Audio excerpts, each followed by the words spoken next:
So welcome. This is ReSet, and I'm Suni. ReSet is a time we set aside on Tuesday nights to take a half hour to practice calming skills.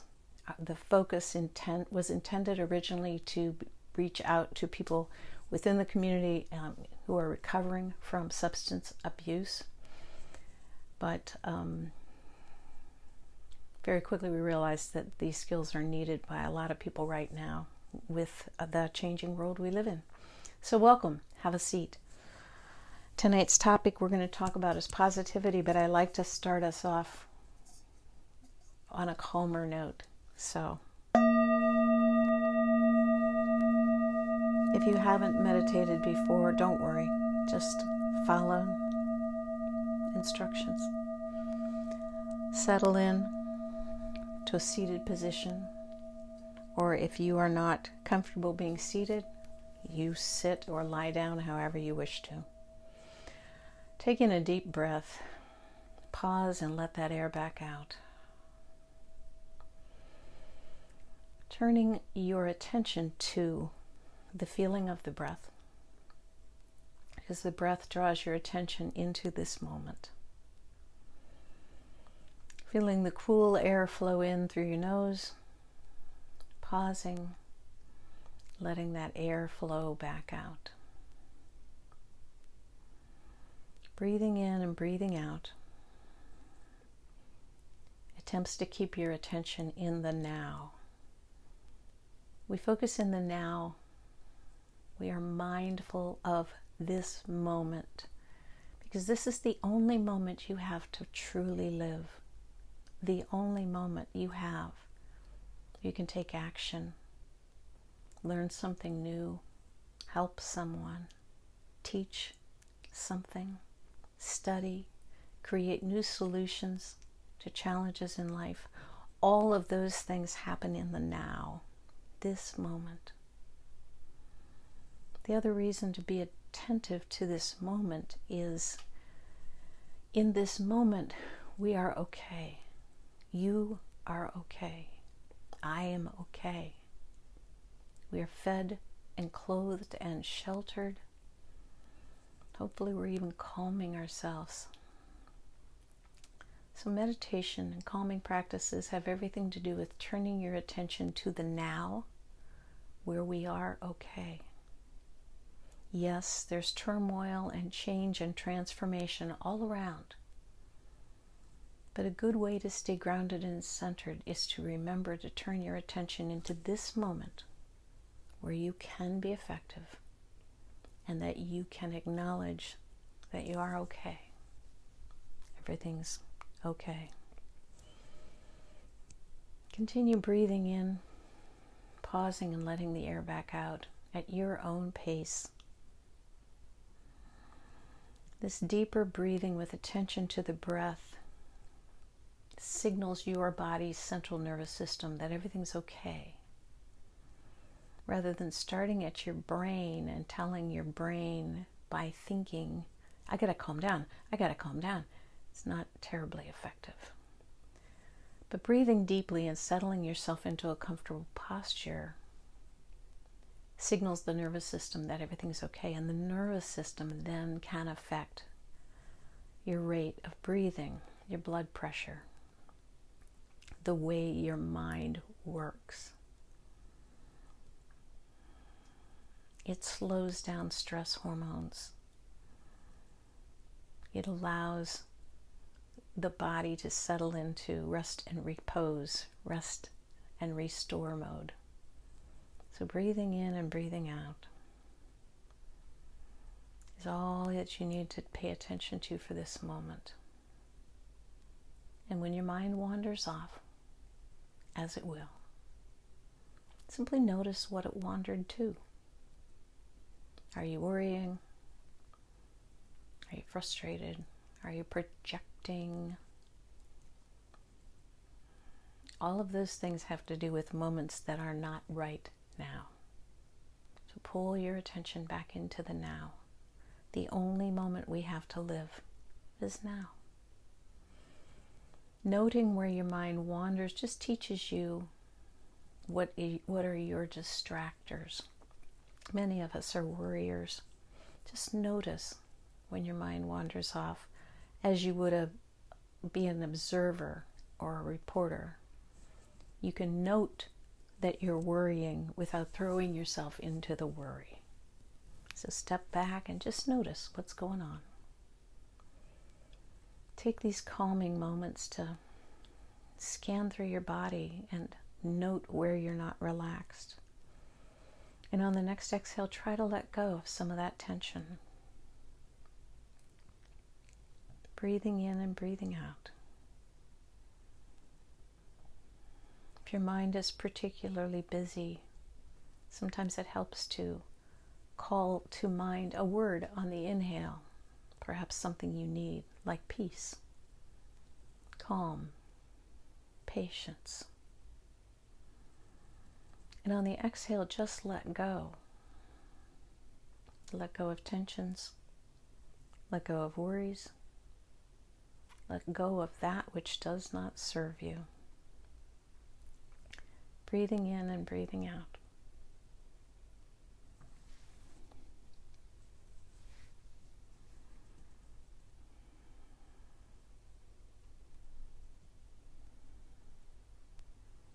Settling into your connection with the chair or seat beneath you. Being aware of the heaviness of your body weight against that chair. The chair connected to the floor of the building, connected to the foundations that are reaching deep into the soil. Allow your attention to appreciate the support that the planet beneath you gives you.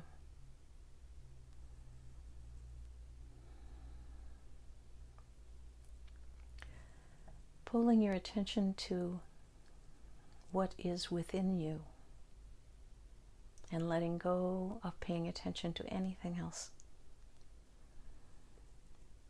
You do know that most of the affairs of the world are not things that are within your immediate control.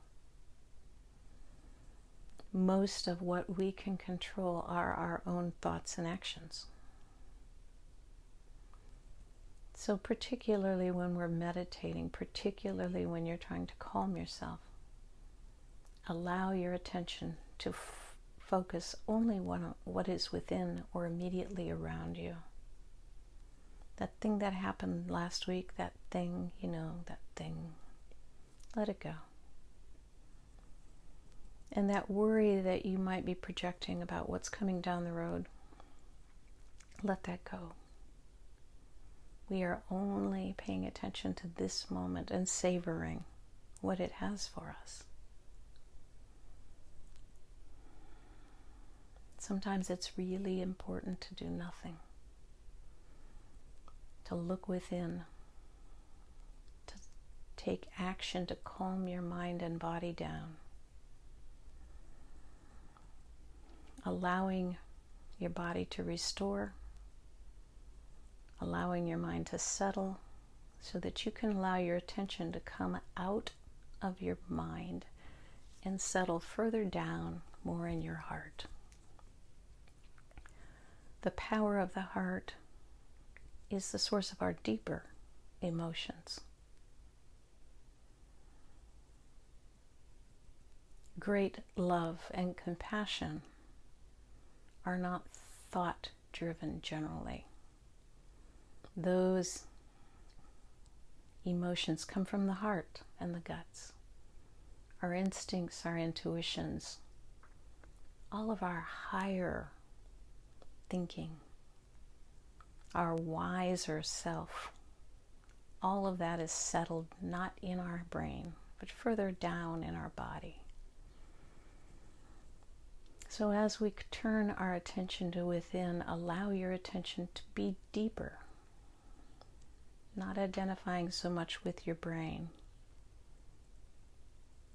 but embracing more the capacity of the heart.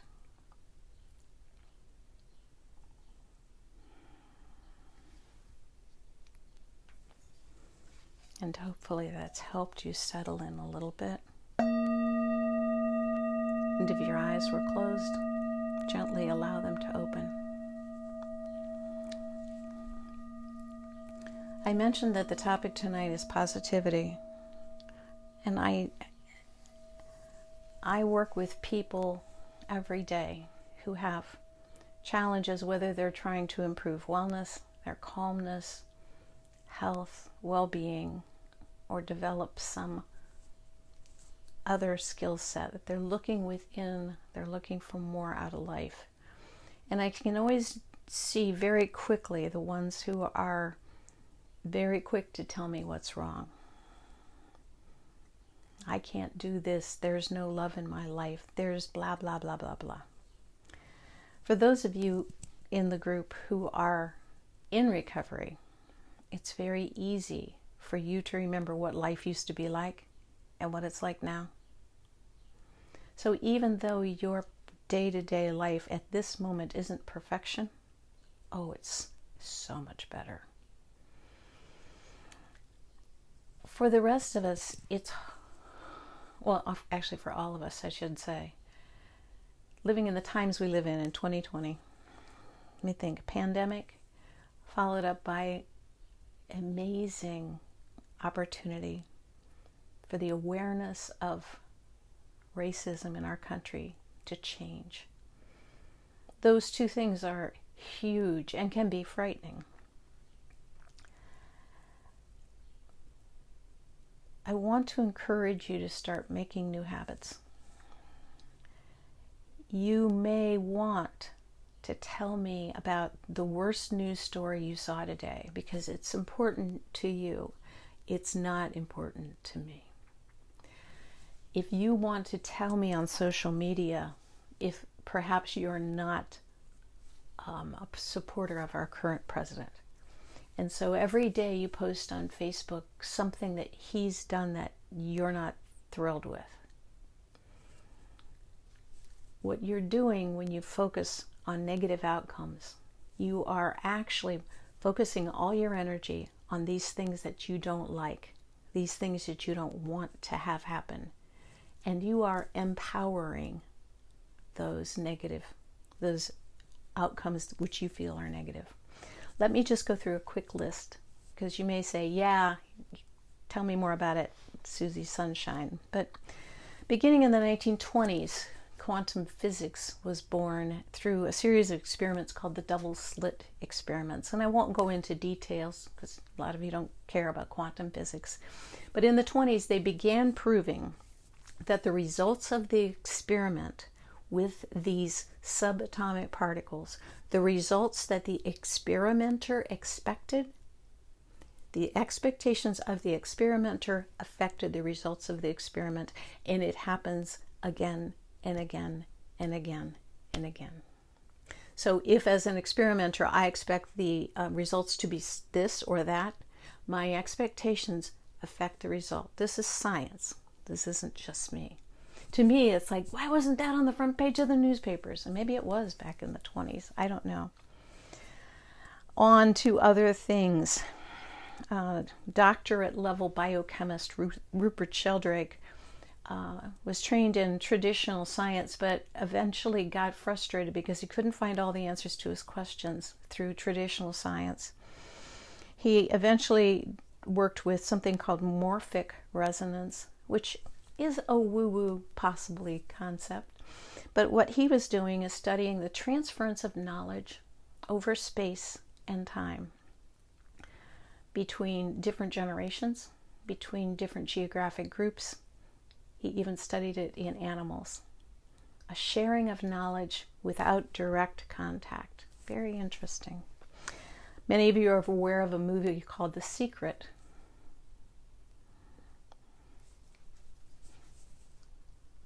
My battery's running low, so if we get cut off, sorry.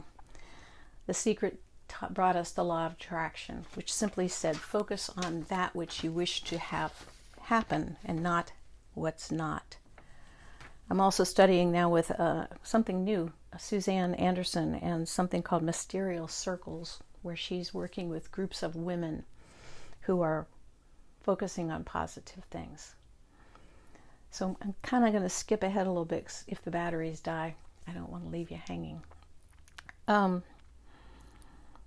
All of these people and many, many more have proven again and again and again that what you think about is often what can manifest. If nothing else, if you every day think, I just can't stand whatever it is you can't stand, you are putting all of your attention and your energy on that thing that you don't want to have happen. And science is showing us, put your energy on that thing you do want to have happen. Focus on the positive. I'm very excited. I'm very optimistic about what's going on in our world today. I think the transformation is possible for all of us, for our wellness, for our health, to create a world where there is compassion and love for all people, all animals, all plants, the planet itself. So if you are in the habit of announcing every morning on social media that thing that you're so upset about, I'm strongly suggesting you might want to start investing your energy a little differently for your own health and for the fact that when you empower the positive, I feel it, others feel it. This is how we'll build a better world. So I'm going to take you out on some meditation, assuming the video is going to die. So I want you to drop back in to your meditative posture, close your eyes, breathe deeply, and imagine a scenario of a world, let's say 6 months, a year, 2 years, 3 years down the road, where it is different, where we are beginning to see signs of change, more fairness, more compassion, less divisiveness, more value on love, less concern about protecting my own. Other people aren't out to get you. In this new world, we'll have the opportunity to care for one another, which is what the world has always been called to. And if you have those things that you like to focus on, if they're not positive, please release them. If you're not happy with the political situation right now, you will be called to vote in November. It's not November. Find some joy between now and then. Breathing in and breathing out.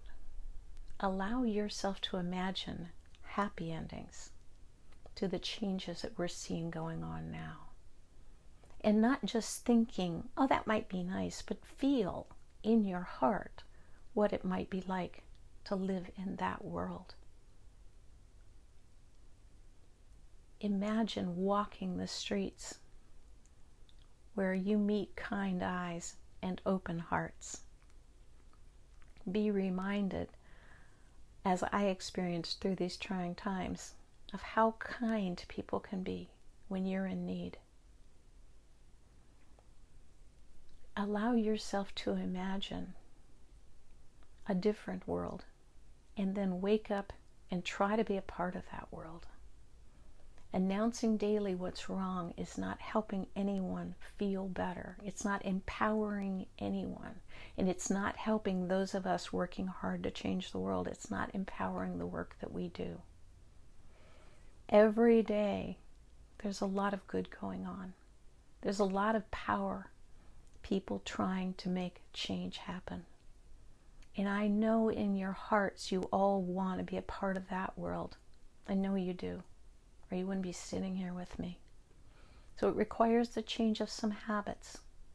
So as you are seated,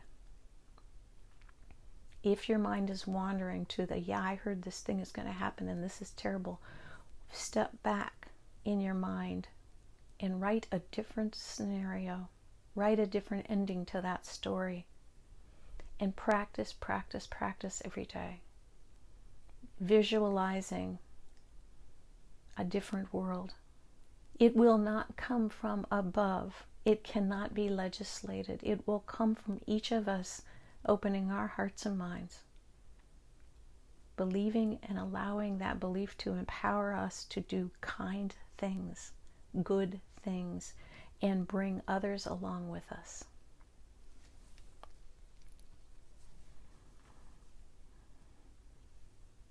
So I'm going to leave you sitting thinking. Breathing in and breathing out. Knowing at some point this thing is probably going to drop out. But if it does, we'll have a soft landing. So breathing in and breathing out. And if all you can do is breathe in peace and let go of negativity. Focus on something positive that you saw today. Focus on something positive you did today. If you're dealing with change in your life personally, changing behaviors is very challenging, but you can build new habits. Neuroplasticity has proven your brain can learn a new way of thinking. We don't want this world to continue being the way it is. I want to see a heart-centered world, and I believe it's coming.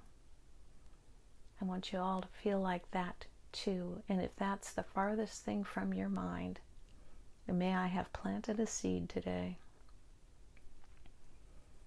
When you go to bed tonight, rather than worrying about what bad things might happen, imagine the good things. And when you wake up in the morning, if you dive into the news, or don't dive into the news, but if you have those habits, step back first and look outside. Watch the sun rise, listen to the birds sing, plant your feet in the earth, and spend just a few moments imagining the world is transforming. It is changing. You are a part of this. You can empower it by trying to believe, imagining and visualizing good.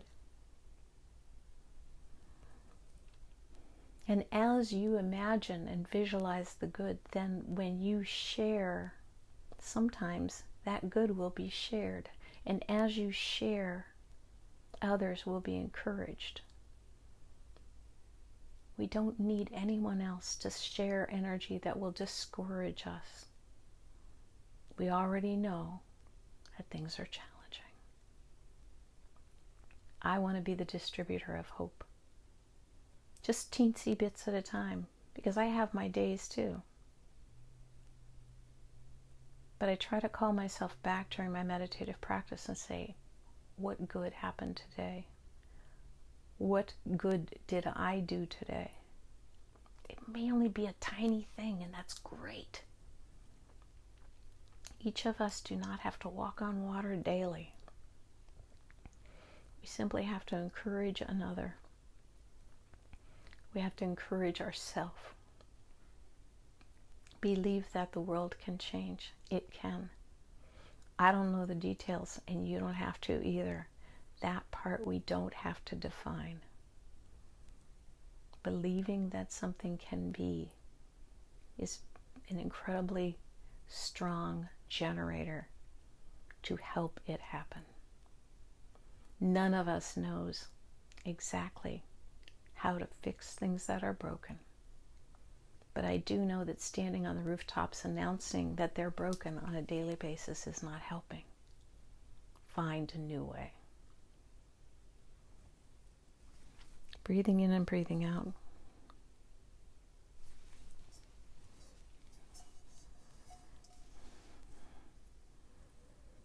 Practice breathing in positive and letting go of your sadness. Perhaps you need to breathe in the way life used to be. And as you breathe out, surround yourself with an appreciation for how much better things are. And yes, we all have a long way to go, but embrace what is good. And if you can't find any good to embrace, go make some good.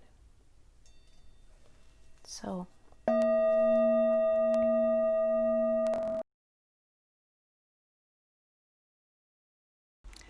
and at this point, it seems the batteries did die. So I just wanted to say thank you so much for joining me. Take good care of yourselves, and I hope to see you sometime soon. Thanks. Bye-bye.